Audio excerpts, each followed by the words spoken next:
Hello welcome back to my channel.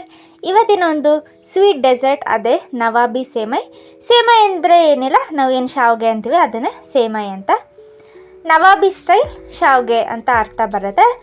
ಇದು ತುಂಬ ಟೇಸ್ಟಿಯಾಗಿರುತ್ತೆ. ಸೊ ನೋಡೋಣ ಬನ್ನಿ ಯಾವ ರೀತಿ ಮಾಡೋದಂತ. ಅದಕ್ಕೂ ಮುಂಚೆ ಯಾರೆಲ್ಲ ಚಾನಲ್ಗೆ ಸಬ್ಸ್ಕ್ರೈಬ್ ಆಗಿಲ್ಲ ಸಬ್ಸ್ಕ್ರೈಬ್ ಮಾಡೋದನ್ನು ಮರಿಬೇಡಿ. ನೋಡೋಣ ಬನ್ನಿ. ಮೊದಲಿಗೆ ಶಾವಿಗೆ ತಗೋಬೇಕಾದ್ರೆ ನೀವು ಪೂರ್ತಿ ತೆಳ್ಳಗಿರುತ್ತೆ ನೋಡಿ, ಉದ್ದ ಉದ್ದ ಆಗಿರುತ್ತಲ್ಲ, ಈ ರೀತಿ ಥಿನ್ ಆ್ಯಂಡ್ ರೋಸ್ಟೆಡ್. ನಾನಿಲ್ಲಿ ರೋಸ್ಟೆಡ್ ತೊಗೊಂಡಿದ್ದೀನಿ. ನೀವು ಬೇಕಾದ್ರೆ ರೋಸ್ಟೆಡ್ ಇಲ್ಲ ಅಂದರೂ ಮಾಮೂಲಿ ಶಾವಿಗೆ ಅದು ತೊಗೋಬೋದು. ಆದರೆ ತೆಳುವಾಗಿರೋವಂಥ ಶಾವಿಗೆನ ತೊಗೋಬೇಕಾಗತ್ತೆ. ಇಲ್ಲಿ ನಾನು ಒಂದು 200 ಗ್ರಾಮ್ ಆಗುವಷ್ಟು ಶಾವಿಗೆನ ತೊಗೊಂಡಿದ್ದೀನಿ. ಇದನ್ನು ಪೂರ್ತಿಯಾಗಿ ಕೈಯಲ್ಲೇ ಪುಡಿ ಮಾಡ್ಕೊಳ್ಳಿ. ಮಿಕ್ಸಿಗೆ ಹಾಕೋದು ಬೇಡ, ಈ ರೀತಿ ಪೂರ್ತಿ ಚಿಕ್ಕದಾಗಿ ಪುಡಿ ಮಾಡಿ ಇಟ್ಕೊಳ್ಳಿ. ನಂತರ ಒಂದು ಪ್ಯಾನ್ ಇಟ್ಕೊಂಡು, ಪ್ಯಾನ್ ಇಟ್ಟಾದ್ಮೇಲೆ ಅದಕ್ಕೆ ಎರಡು ಟೇಬಲ್ ಸ್ಪೂನಷ್ಟು ಬಟರ್ ಹಾಕಿದ್ದೀನಿ. ನೀವು ಬೇಕಾದ್ರೆ ತುಪ್ಪ ಹಾಕ್ಕೊಳ್ಳಿ. ಬಟರ್ ಹಾಕಿದರೆ ಟೇಸ್ಟ್ ಚೆನ್ನಾಗಿರುತ್ತೆ.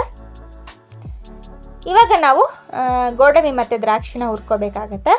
ನಾನಿಲ್ಲಿ ಸ್ವಲ್ಪ ಗೋಡಂಬಿ, ನಿಮಗೆ ಎಷ್ಟು ಬೇಕಷ್ಟು ಗೋಡಂಬಿ ದ್ರಾಕ್ಷಿನ ತಗೋಬೋದು. ಇದು ಗೋಲ್ಡನ್ ಬ್ರೌನ್ ಬರೋ ತನಕ ನೀವು ಇದನ್ನು ಫ್ರೈ ಮಾಡ್ಕೊಳ್ಳಿ.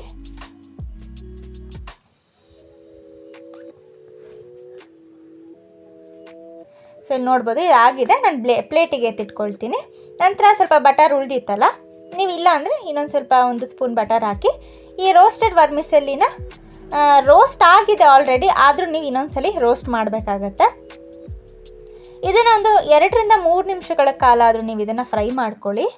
ಯಾಕಂದರೆ ಈ ಫ್ರೈ ಮಾಡೋದ್ರಿಂದನೇ ಈ ಏನು ವರ್ಮಿಸೆಲ್ಲಿ ಅಥವಾ ಶಾವಿಗೆ ಏನಿದೆ ಇದು ನಮಗೆ ಬೇಯಬೇಕು. ಒಂದ್ಸಲಿ ತಿಂದು ನೋಡಿ, ಆವಾಗ ನಿಮಗೆ ಕ್ರಿಸ್ಪಿಯಾಗಿ ಬರುತ್ತೆ. ಬೆಂದಿಲ್ಲ ಅನ್ನೋ ಫೀಲ್ ಬರೋದಿಲ್ಲ, ಬೆಂದಿದೆ. ಸೊ ಈ ರೀತಿ ಫ್ರೈ ಮಾಡಿಕೊಂಡೇ ನಾವು ಇದನ್ನು ಬೇಯಿಸ್ಕೋಬೇಕಾಗತ್ತೆ. ಅದಾದಮೇಲೆ ಒಂದು 1.5 ಸ್ಪೂನಷ್ಟು ನಾನಿಲ್ಲಿ ಸಕ್ಕರೆ ಪುಡಿನ ತಗೊಂಡಿದ್ದೀನಿ. ಸಕ್ಕರೆ ಏನು ಕರಗುತ್ತೆ ಅಂತ ಏನಿಲ್ಲ, ಇದೆ ನೋಡ್ತಾ ಇರ್ಬೋದು, ಬಿಸಿ ಇದ್ರೂ ಕರಗ್ತಾ ಇಲ್ಲ. ಅದಾದಮೇಲೆ ಇಲ್ಲಿ 2 ಸ್ಪೂನಷ್ಟು ಹಾಲಿನ ಪುಡಿ ಹಾಕಿದ್ದೀನಿ. ಇಷ್ಟನ್ನು ಹಾಕಿ ನೀವು ಇದನ್ನು ಫ್ರೈ ಮಾಡ್ಕೊಳ್ಳಿ. ಇದು ಪೂರ್ತಿಯಾಗಿ ಪುಡಿಯಾಗಿ ಇರಬೇಕು, ಅದಕ್ಕೆ ಲೋ ಫ್ಲೇಮಲ್ಲೇ ಇಟ್ಟು ಇದನ್ನು ನೀವು ಮಾಡ್ಕೋಬೇಕಾಗತ್ತೆ. ಇವಾಗ ಎತ್ತಿಟ್ಕೊಳ್ತೀನಿ ಒಂದು ಪ್ಲೇಟಿಗೆ. ಇದು ಪೂರ್ತಿಯಾಗಿ ತಣ್ಣಗಾಗಲಿ. ಅದಾದಮೇಲೆ ನಾವು ಒಳಗಡೆ ಒಂದು ಫಿಲ್ಲಿಂಗ್ ರೆಡಿ ಮಾಡ್ಕೋಬೇಕಾಗತ್ತೆ. ಅದಕ್ಕೆ ನಾನು 1 ಕಪ್ ಆಗೋಷ್ಟು ಹಾಲು ತಗೊಂಡಿದ್ದೀನಿ. ಹಾಲು ಬಿಸಿ ಆದಮೇಲೆ ಅದಕ್ಕೆ ಒಂದು 2 ಸ್ಪೂನಷ್ಟು ಸಕ್ಕರೆ ಹಾಕ್ಕೊಳ್ಳಿ. ಸಕ್ಕರೆ ಇಲ್ಲ ನಾನು ಕಂಡೆನ್ಸ್ಡ್ ಮಿಲ್ಕ್ ಹಾಕ್ಕೊತೀನಿ ಅಂದರೆ ನಿಮ್ಮ ಇಷ್ಟ, ಹಾಕ್ಕೋಬೋದು. ನಾನಿಲ್ಲಿ ಸಕ್ಕರೆ ಮತ್ತು ಕಂಡೆನ್ಸ್ಡ್ ಮಿಲ್ಕ್ ಮೇಡ್ ಏನಿದೆ ಅದನ್ನ 2 ಈಕ್ವಲ್ ಆಗಿ ಹಾಕ್ತಾಯಿದ್ದೀನಿ. ಇದು 2 ಸ್ಪೂನ್, ಅದು 2 ಸ್ಪೂನ್ ಹಾಕಿದ್ದೀನಿ. ನೀವು ಬೇಕಾದ್ರೆ ಬರೀ ಸಕ್ಕರೆಲೂ ಕೂಡ ಮಾಡ್ಕೋಬೋದು. ಇದು ಬಿಸಿ ಆಗ್ತಾ ಬರಲಿ, ಲೋ ಫ್ಲೇಮಲ್ಲೇ ಇಟ್ಕೊಳ್ಳಿ. ನಂತರ ಇದಕ್ಕೆ ಒಂದು 2 ಸ್ಪೂನಷ್ಟು ಹಾಲಿನ ಪುಡಿನ ಹಾಕ್ಕೊಳ್ಳಿ. ಹಾಲಿನ ಪುಡಿ ಹಾಕೋದ್ರಿಂದ ಒಂದು ಕ್ರೀಮಿ ಟೆಕ್ಸ್ಚರ್ ಬರುತ್ತೆ ಹಾಲಿಗೆ. ಯಾವುದೇ ಸ್ವೀಟ್ ಆದರೂ ಅಷ್ಟೇ ಹಾಲಿನ ಪುಡಿ ಒಂದು 2 ಸ್ಪೂನ್ ಈ ರೀತಿ ಹಾಕಿದರೆ ಚೆನ್ನಾಗಿ ಬರುತ್ತೆ. ಸೊ ಇದು ಬಿಸಿ ಆಗ್ತಾ ಬರಲಿ.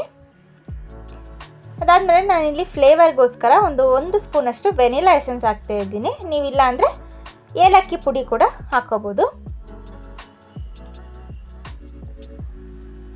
ಸೊ ಇದು ಬಿಸಿ ಆದಮೇಲೆ ಇವಾಗ ನಾನಿಲ್ಲಿ ಒಂದು 2 ಸ್ಪೂನ್ ಕಾರ್ನ್ಫ್ಲೋರ್ಗೆ ಸ್ವಲ್ಪ ನೀರು ಹಾಕಿ ಈ ಥರ ಮಿಕ್ಸ್ಚರ್ ರೆಡಿ ಮಾಡ್ಕೊಂಡಿದ್ದೀನಿ. ಇದನ್ನು ಕೈ ಬಿಡ್ದಲೆ ಲೋ ಫ್ಲೇಮಲ್ಲಿ ಇಟ್ಟು ಕೈ ಬಿಡ್ದಲೆ ಇದನ್ನು ತಿರುಗಿಸ್ತಾ ಬನ್ನಿ.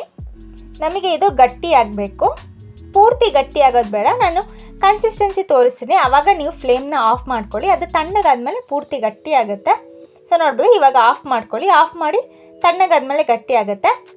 ಅದಾದಮೇಲೆ ಈ ರೀತಿ ಒಂದು ಟ್ರೇ ತಗೊಳ್ಳಿ. ಗ್ಲಾಸ್ ಟ್ರೇನೇ ಅಂತ ಇಲ್ಲ, ಯಾವುದಾದ್ರೂ ಪ್ಲೇಟ್ ಇರುತ್ತಲ್ಲ ಮನೇಲಿ ಸ್ವಲ್ಪ ಹೈಟ್ ಆಗಿರೋವಂಥದ್ದು, ಅದನ್ನು ತಗೊಂಡು ಅರ್ಧ ಏನು ಶಾವಿಗೆ ಇತ್ತಲ್ಲ ನಾವು ರೋಸ್ಟ್ ಮಾಡಿ ಇಟ್ಕೊಂಡಿದ್ದು ಅದನ್ನು ಕೆಳಗೆ ಈ ರೀತಿ ಹಾಕ್ಕೊಳ್ಳಿ. ಸೊ ಈ ರೀತಿ ಎಲ್ಲ ಆದಮೇಲೆ ನೆಕ್ಸ್ಟ್ ಲೇಯರ್ ಬಂದು ನಾವು ಹಾಲಿಂದು ಮಿಕ್ಸ್ಚರ್ ರೆಡಿ ಮಾಡ್ಕೊಂಡಿದ್ವಲ್ಲ, ಕ್ರೀಮ್ ಏನಿದೆ ಅದನ್ನು ಹಾಕ್ಕೊಳ್ಳೋಣ. ಇದು ಬಿಸಿ ಇದೆ, ಬಿಸಿ ಇರುವಾಗಲೂ ಬೇಕಾದರೆ ಹಾಕ್ಕೋಬೋದು, ನೀವು ತಣ್ಣಗಾದ್ಮೇಲೆ ಕೂಡ ಹಾಕ್ಕೋಬೋದು. ಸೊ ಈ ರೀತಿ ಎಲ್ಲ ಕವರ್ ಆಗೋ ರೀತಿ ಹಾಕ್ಕೊಳ್ಳಿ. ಅದಾದಮೇಲೆ ನೆಕ್ಸ್ಟ್ ಲೇಯರ್ ಇನ್ನೂ ಅರ್ಧ ಉಳಿದಿತ್ತಲ್ಲ ಶಾವಿಗೆ, ಅದನ್ನು ಹಾಕ್ಕೊಳ್ಳೋಣ. ನೀವು ನೋಡಿಕೊಂಡು ಹಾಕ್ಕೊಳ್ಳಿ, ಯಾಕಂದರೆ ಇದು ಕಂಪ್ಲೀಟಾಗಿ ಕವರ್ ಆಗಬೇಕು ಆ ರೀತಿ. ಸೊ ನೋಡಿದ್ರಲ್ಲ, ಇದ್ರ ಮೇಲೆ ಏನು ಗೋಡಂಬಿ ದ್ರಾಕ್ಷಿ ನಾವು ಫ್ರೈ ಮಾಡಿಟ್ಕೊಂಡಿದ್ವಲ್ಲ ಅದನ್ನು ಹಾಕ್ಕೊಳ್ಳೋಣ. ಸೊ ಇಷ್ಟೇ, ನಮ್ಮ ಸ್ವೀಟ್ ಇವತ್ತಿನ ಡೆಸರ್ಟ್ ರೆಡಿ ಆಗಿದೆ. ಸೊ ಹಬ್ಬದ ಟೈಮಲ್ಲಿ ಏನಾದರೂ ಒಂದು ಸ್ಪೆಷಲ್ ಆಗಿರೋಂಥ ಈ ರೀತಿ ಡಿಶ್ ಮಾಡಿದರೆ ಎಲ್ಲರೂ ಕೂಡ ಖುಷಿ ಪಡ್ತಾರೆ. ಸೊ ನೋಡಿದ್ರಲ್ಲ, ಇವತ್ತಿನ ವಿಡಿಯೋ ನೋಡಿದ್ರಲ್ಲ, ವಿಡಿಯೋ ಇಷ್ಟ ಆದರೆ ಲೈಕ್ ಮಾಡೋದನ್ನು ಖಂಡಿತ ಮರಿಬೇಡಿ. ಸೊ ವಿಡಿಯೋ ನೋಡಿದ್ವಿ, ಒಳಗಡೆ ಲೇಯರ್ಸ್ ನೋಡಬೇಕಲ್ವಾ, ಇದನ್ನೊಂದು 2 ಗಂಟೆಗಳ ಕಾಲ ಫ್ರಿಜ್ಜಲ್ಲಿಟ್ಟು ನಾನು ತೆಗೆದಿದ್ದೀನಿ. ಹಬ್ಬ ನಾಳೆ ಅಂದರೆ ಇವತ್ತು ನೀವು ಕೂಡ ರಾತ್ರಿ ಮಾಡಿ ಇಟ್ಟರೆ ಕರೆಕ್ಟಾಗಿ ಸೆಟ್ ಆಗಿರುತ್ತೆ.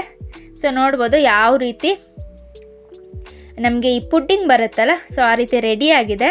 ತುಂಬ ಟೇಸ್ಟಿಯಾಗಿರುತ್ತೆ, ಒಂದು ಡಿಫ್ರೆಂಟ್ ಟೇಸ್ಟ್. ಒಂದ್ಸಲಿ ಟ್ರೈ ಮಾಡಿ ನೋಡಿ ಹೇಗೆ ಅನ್ನಿಸ್ತು ಅಂತ ಹೇಳಿ. ಸೊ ವಿಡಿಯೋನ ಎಂಡ್ ಮಾಡ್ತಾ ಇದ್ದೀನಿ. Thank you for watching.